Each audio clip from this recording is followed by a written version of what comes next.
All right, good evening. I'm going to call to order the zoning hearing board meeting for January 16th. This is our reorg meeting. I am the township manager and I will be the temporary chair until they elect their chair. So I am going to call it to order. And I don't have a roll call sheet, but I will go through and do that. Mr. Burgess? Here. Mr. Sheridan? Here. Mr. Pascal? Here. Mr. Silk? Here.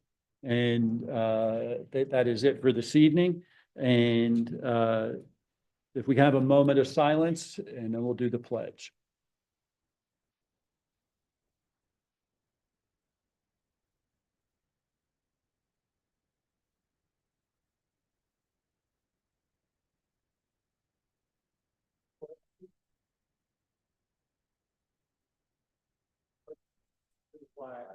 United States of America, to the republic for which it stands, one nation, under God, indivisible, with liberty and justice for all.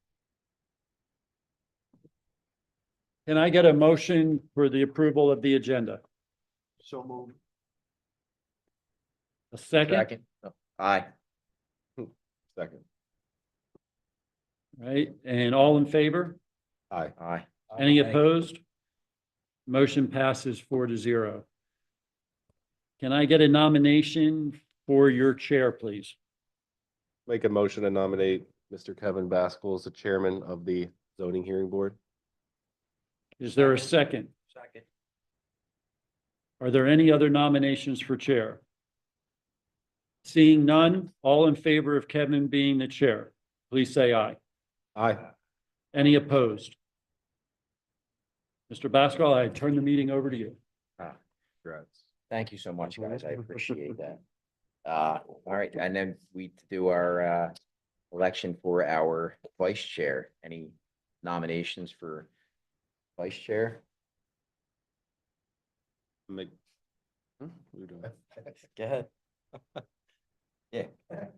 No. We didn't talk about this. Yeah, we didn't. What? You being vice chair. I'll do it again. You missed a lot of You're always meetings. here. You're always here. You missed a lot of meetings last year. So. Qualify? Yeah. All right, Joe. I can actually nominate. Can I nominate Joe? Sure. I nominate Joe Silk. Second. Second, all those in favor? Aye. Aye. Aye. Congrats, Joe. And then what, vice chair just gives a speech? Yeah. Is that the process? Was Joe about to nominate himself? No, he was gonna Say give it no. to Sheridan. So, and then, ooh, this is a tough one. Zoning hearing board solicitor. We can talk about this. I will nominate Sam Auslander. Is there a second? Second. All those in favor? Aye. Aye, no Aye. problem. Got it. All right. I don't know what I'm looking at here for this manager's. Yeah, so Go for it. this will take me 2 seconds just of your time. So on January 30th, I'll be having a meeting for starting at 6 o'clock for the chair and the vice chair to go over how to run a meeting. And I'm doing that for all the committees. And then at 6:30, we're inviting all members of all the committees to come. There'll be training on how to use our software to get any information, make sure you know how to get the attachments and all of that that's sent to you ahead of time. In addition, we'll go over how we handle right to know requests, just in case there's any information that you all have that we would be getting from you, and anything to do with the Sunshine Act. And so we do that once a year at the beginning of the year for all of our committees, and that's what that meeting is. And I just wanted it on your agendas. We'll be sending out invitations as soon as all the committees go through the process that you just went through this evening. All right. Thank you. And do we have to make a motion to approve these continuances that are on here, or just? Yes. Yes. Okay, so we're gonna make a motion to continue application Z 2024-25. That is for the property at 307 First Avenue. That will be continued to the February meeting. I'd like to make a motion to approve that. Is there a second? All those in favor? Just for the record, I would state that the February meeting will be February 20th, Okay, and again, starting at 7 PM. the February 20th date. So all those in favor of that? Aye. Aye. All right, motion carries. Application Z 2024-32. Mark Gilbert and David Gilbert for 3801 West Chester Pike. That's for the property at 4224 West Chester Pike. They will also be continued to the February 20th meeting. I will make a motion to approve the continuance to that date. Is there a second? Second. All those in favor? Aye. Motion carries. All right. And the only application we have left for tonight is application Z 2024-21, Brian Mace of 4108 Battles Lane. And this was continued from our December meeting. Mr. Mason and do we have to swear anyone in there? They're all the same three that were here last time. Okay. And I know we're continuing from the last meeting as we tried to iron out which of the multiple plans we were looking at. So I'll turn it back to you guys just to fill us in on where we're at with everything. Sure. Great. Make sure it's on. Nice to see everyone again. Good evening. Hope everyone had a nice new year. For those that weren't here last time, my name is Harry Heather Gergel. I'm a licensed professional engineer in the state of Pennsylvania. So we were continued from our December meeting for a little summary on the project. Mr. Mace is looking to construct a in-ground pool on his property within a floodplain.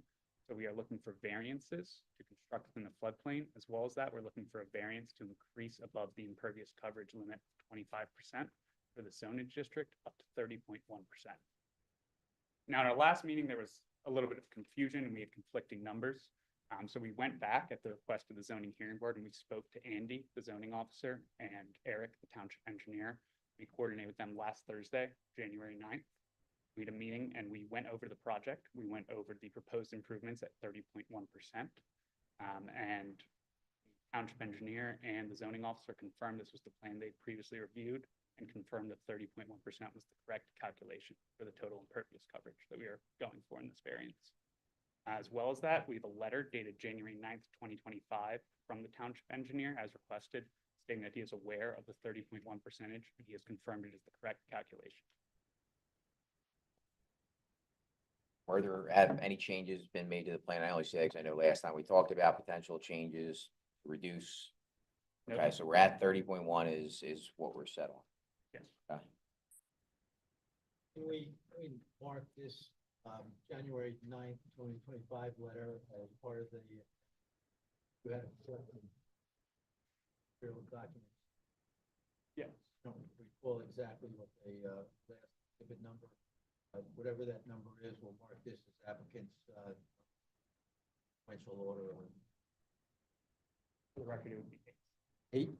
Okay, so we'll mark it as applicant's exhibit number 8. oh, I'm sorry, A6. A6? A6. Okay. All right, admitted. As well as that, we kind of squared out a little bit what was going on previously. So the initial application, the building zoning permit was submitted by Piazza Pros, the contractor on this project. Piazza Property Pros. And it was submitted, and the zoning officer, Andy, came back and said this impervious coverage calculation is incorrect. I'm sorry, it's going to need to be redone. And they reached out to the contractor and they let them know. They also let them know they would need variances for this project. So then the contractor, Piazza Property Pros, went back in July and applied for a zoning variance application. And that was the application that had 28.7% on it.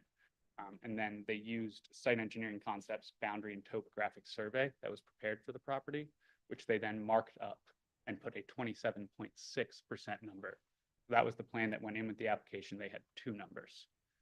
So in September, we were engaged and brought on board to complete the floodplain analysis for the letter that was issued on August 2nd. We came on board, we completed the floodplain analysis. We spoke to the township engineer to confirm our proposed methodology for the floodplain analysis. He confirmed we were going in the correct manner. We submitted our floodplain analysis in December. We received our December 10th letter, which stated the floodplain analysis was reviewed and accepted by the township engineer. And in that letter, there was again the 27.6% number. which led to the confusion at the last meeting and the continuance. So since then, we've gone back and confirmed that 30.1% was on the plan that was reviewed in December. And we had a letter, December. Yeah. So we confirmed the plan. It was reviewed by the township engineer, the zoning officer at 30.1% December, and it was the correct calculation of impervious coverage. The confusion of the other numbers, we looked into it in depth. We're not sure that nothing has changed. We think the dimensional analysis completed by the contractor was incorrect, led to the incorrect numbers.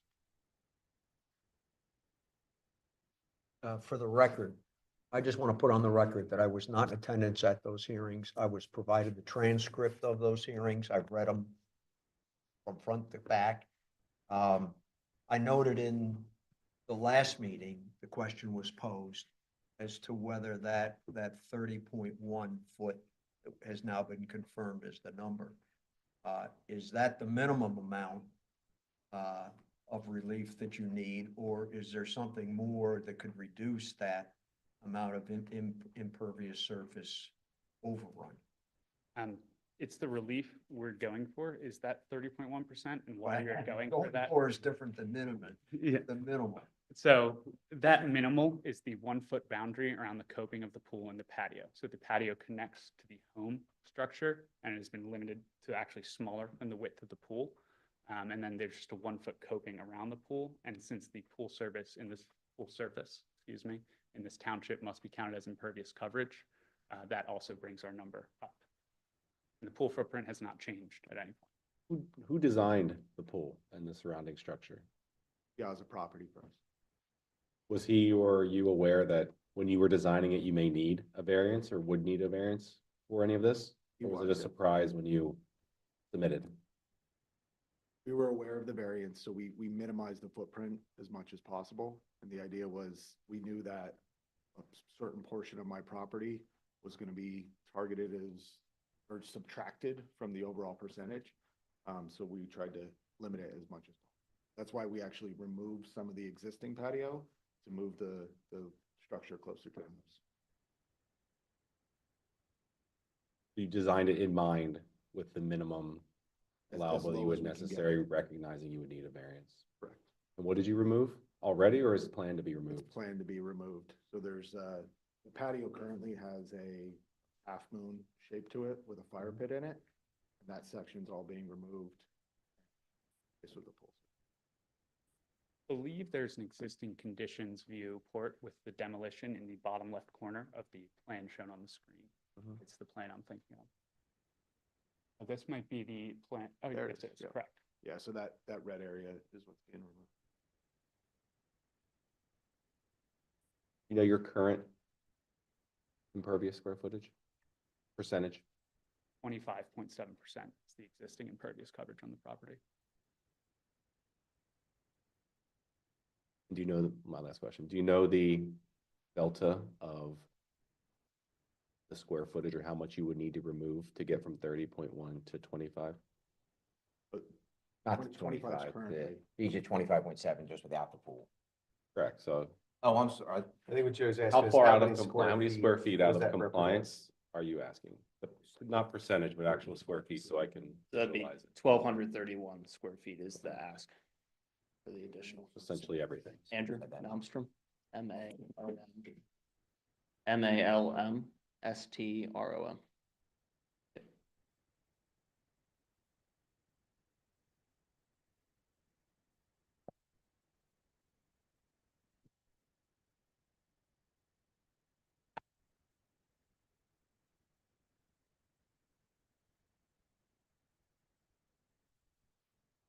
You have to comply with stormwater ordinance, correct? Correct. And could you maybe explain to the board what the plan for the stormwater is and whether or not there can be alternate or additional stormwater considerations that would alleviate the impervious surface? Yes. If you don't mind, please scrolling to the top right corner of the plan on the screen. Actually, sorry, about 2/3 of the way over, right? There's perfect. So you can actually see those call outs that are slightly cut off, designate this stormwater area. As well as that, there's compensatory area being captured within our stormwater management system on site. This system will be designed to be in compliance with all township codes and is being reviewed by the township engineer. Would the expansion of that area assist in the stormwater relief that the otherwise impervious surface would create?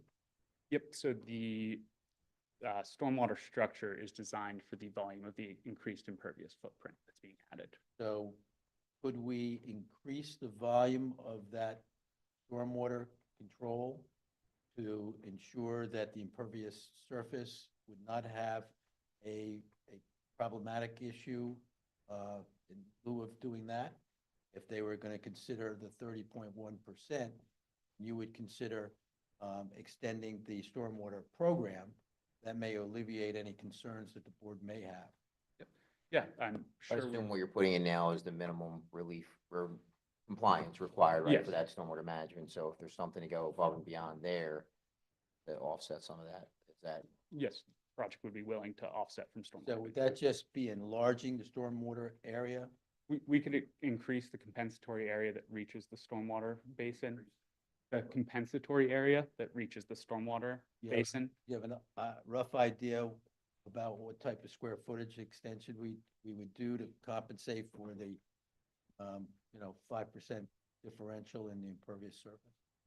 Yep, so what we can do is we can look at the square footage that's being added and use that to calculate an added depth, width, or just general increase in volume of the stormwater Is structure. that a reasonable position that you would take if the Yes. board were to consider the 30%? Yes, as a reasonable position we would take.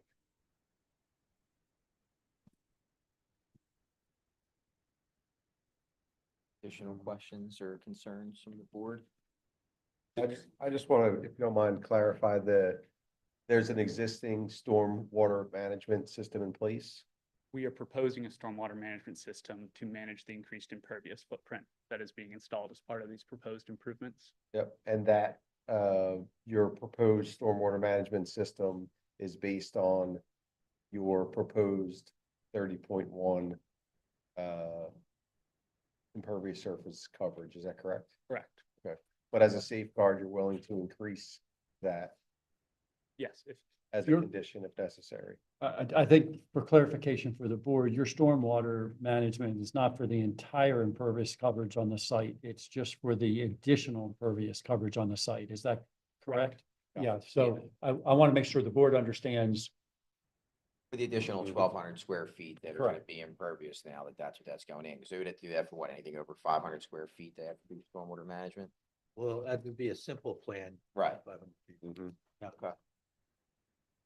I mean, how But do if they're we, willing to increase the depth of the existing, that would overcompensate for, you'd have more stormwater management system in excess of the 1,200 some square foot, so. so how are we going to determine that depth? What's our plan? I was trying to ask him Yeah. what the additional depth or square footage of the stormwater system would we need to consider to compensate for? So if I may interject, the pool surface is considered impervious for the zoning purposes of the township. It's considered pervious for stormwater purposes, for the stormwater ordinance. Pervious for stormwater. So the bed is, right now is designed for 735 square feet, but sorry, I can move it closer. The bed is designed for 735 square feet. We have an additional capacity for 781, which is just the roof area that's tributary to the downspouts. We could increase that to the 1313 square feet, providing for the entire pool area too, which would be picking up an additional downspout that would go to the stormwater system, whatever we need to make over that So 1,313 square feet. So if the board were going to consider favorably the impervious surface, you would agree to extend the stormwater system to a capacity of 1,313 square feet? Yes, under the same simplified And method. And that's an increase from the originally planned 735? That's correct. So you're willing to compensate by enlarging that stormwater system to accommodate the increase percentage of the impervious surface. That's Is that correct? Mr. Mace, you're all right with that? I am, yes.